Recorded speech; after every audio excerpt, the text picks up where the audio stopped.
చార్తేను ఇట్లా 99 పొట్లాలు కలుపుకుంటూ కొట్టేది. ఆర్గానిక్ బయో అని ఇస్తాను. ఏదో ఒకటి అసలు అయితే ఎన్నిసార్లు కొట్టేవాళ్ళు? 4-5 పోయినసారి కాదు, పోయినసారి అంటే సరే 4-5 సార్లు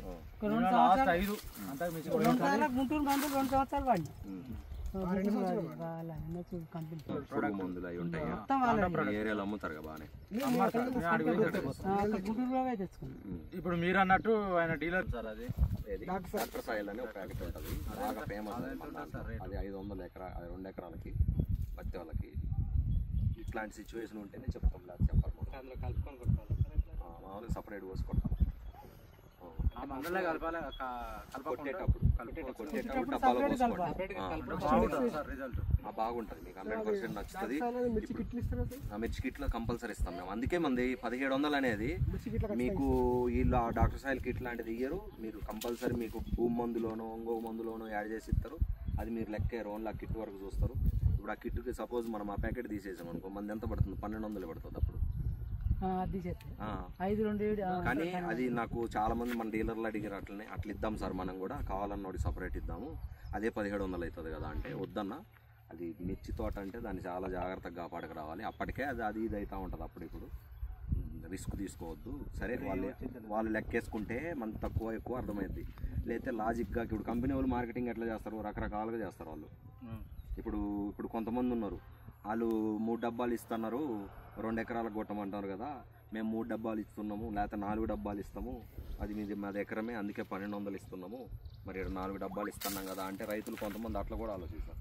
మరి ఎక్స్పోనస్ డబ్బా ఇంతే ఉంటుంది, మరి మనం ఎవరం పనికిరాం సపోజ్. మరి దానికి మరి ఇంకెవడన్నా నేను లీటర్ ఇస్తుందా అంటే నడుతుందా? అంటే మ్యాటర్ మందు పనిచేసింది అనేది దాంట్లో కలుపుకోవచ్చునా సార్? అది అవసరం లేదన్న, మంది కొట్టి ఇంకా మళ్ళీ బిఎస్ఎఫ్ కొడితే నీకు ఏం మిగులుతుంది? పైసలు ఎందుకు? నువ్వు మిర్చిలో మీరు చేసేది అయితే తప్పే. ఏది అన్న అన్నాడు ఇందాక 17 కిట్లో ఏమో ఉన్నాయి, 17 నెంబర్లు ఏమో కొట్టినామని, అది తప్పు పని. మీరు ఒకసారి చూడాలా ఏం జరిగింది మొక్క చూసుకోండి. తర్వాత ఇప్పుడు సపోజ్ ఈ టైంలో సపోజ్ ఎక్స్పోనస్ కొట్టాలి అనిపించింది అనుకో, కొట్టుకోండి, సపరేట్ కొట్టుకోవాలి. మళ్ళీ ఆ గ్యాప్లో అంటే ఇక్కడ ఇది కొట్టాల్సిన టైంలో అది కొట్టుకోండి. మళ్ళీ దాన్ని కూడా 6 రోజులన్నీ అట్లీస్ట్ ఇవ్వండి. 3 రోజులకు మందులు కొడతారు చూడు, అది ఒట్టి పని. అది నువ్వు సరే అది 3 రోజులకి ఏమైనా మారిపోద్ది అనుకుంటాం, కానీ మారిపోతే మారిపోయింది, కానీ 3 రోజులు కొట్టినా వేస్ట్. తీసుకోలేదు, ఇదే పని చేయదు. నీకు ఏది పని చేసిందో కూడా తెలవకుండా కొడుతున్నాడు. అట్లా మళ్ళీ 3వసారికైనా ఇంకొకటి కొట్టుకోవాలనిపించింది అనుకో, కొట్టుకోండి. కానీ ఒకటే అనేది అది బిర్యానీ అయినా రోజు తింటే మంచిది కాదు అన్నట్టు. అట్లనే అన్నీ తగలాలన్న మొక్కకి. వాళ్ళు ఏంటంటే 20 సార్లు ఒక రైతు దొరికింది, ఒక ఎకరం దొరికిందంటే 20 కిట్లు అమ్మొచ్చు, 20 సార్లు వస్తారు అనే కాన్సెప్ట్ని మొక్క బాగా మైండ్లోకి. అది అడిక్ట్. సారాయి తాగేవాడిని మానేయమంటే ఎట్లా తింటాడో, వినకుండా ఉంటాడో, సేమ్ పొన్నుగా మందు కొట్టేవాడిని తింటే వాళ్ళు చెప్పే క్వశ్చన్లకు అట్లే అనిపిస్తుంది. సరే లేని వదిలేస్తాను నేనైతే. చెప్పన్నా చిన్నగా పడ్డదా అవుతుంది. ప్లస్ ఈ బ్రాంచ్ పెరిగేది.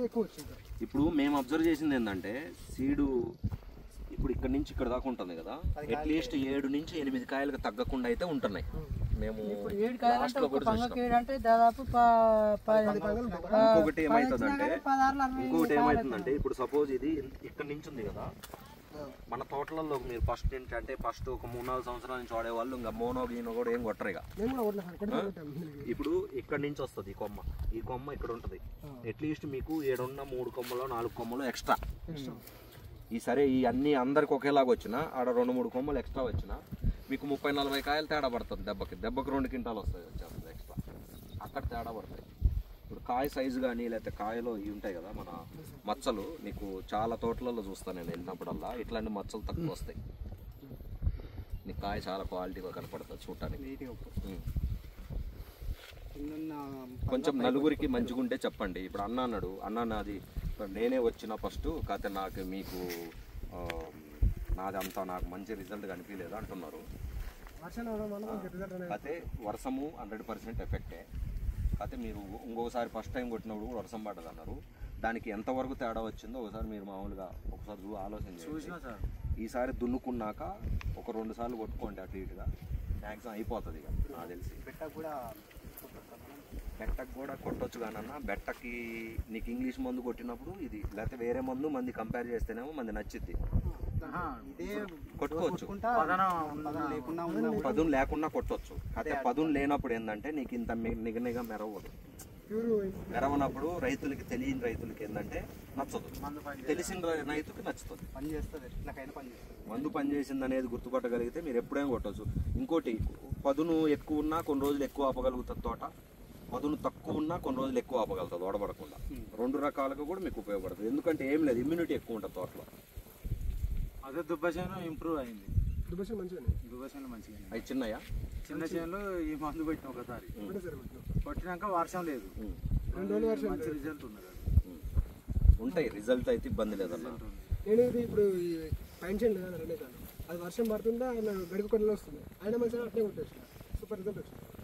ఇంకొకటి, మీరు నాకు అన్నారు కదా పైసలు 2 పే పెట్టండి ఇక్కడ వచ్చి నాకు ఇస్తామని సంథింగ్ ఏదో. మాకు ఫస్ట్లో రైతే కదా, నేను ఎవరన్నా నా దాకా వచ్చినప్పుడు ఏమయ్యేదంటే, నా దాకా నాకు చేసినప్పుడు లాస్ట్కి ఇంకా ఆప్షన్ లేదుగా, నేను మా సార్ని అడిగి చెప్తా అంటాను. నేనేం చేసేవాడిని అంటే ఆయన బాధ ఏదో ఒకటి చెప్తే నేను సర్లే ఆయనకు ఒక్కడికి వేయండి అని అప్పుడప్పుడు ఒక్కసారి వేసిన ఎవ్వడు కూడా మళ్ళీ ఫోన్ ఎత్తాడన్న. మేము చూసినాము, ఎత్తారు సార్ అంతే. రైతు కూడా ఇట్లుంటారు అనిపించేది నాకు. కంపెనీ వాళ్ళని మోసం చేసామంటే అదొక వాళ్ళకి సిగ్గెట్టా ఉండదు కాబట్టి చేస్తారు అనుకో. రైతు కూడా అట్లా చేస్తే రేపు అది తోట బాగా వస్తుంది. మళ్ళీ సరే పని చేయలేదురా బాబు మందు, సరే వీడికి నేను డబ్బులు ఎందుకు ఇచ్చేదిలే, ఇంకెట్టా నాకు ఆ తోటి రిలేషన్ లేదనుకుంటే సరిపోయా. అట్లా కూడా కాదు, మంచిగా ఉంటుంది. మళ్ళీ మనల్ని అడగలేడు కానీ ఈ డబ్బులు ఇయ్యడు. ఇప్పుడు కూడా 700, 800 ఏమైనా పెండింగ్ ఉంటే ఎక్కడన్నా వాళ్ళు మళ్ళీ మన దగ్గర మందు కొనరు, మనకు ఫోన్ చేయరు. ఓన్లీ 700 కోసం వ్యాపారం పోగొట్టాల్సి వస్తుంది. ఈ రైతుల దగ్గర కూడా అట్లొద్దు.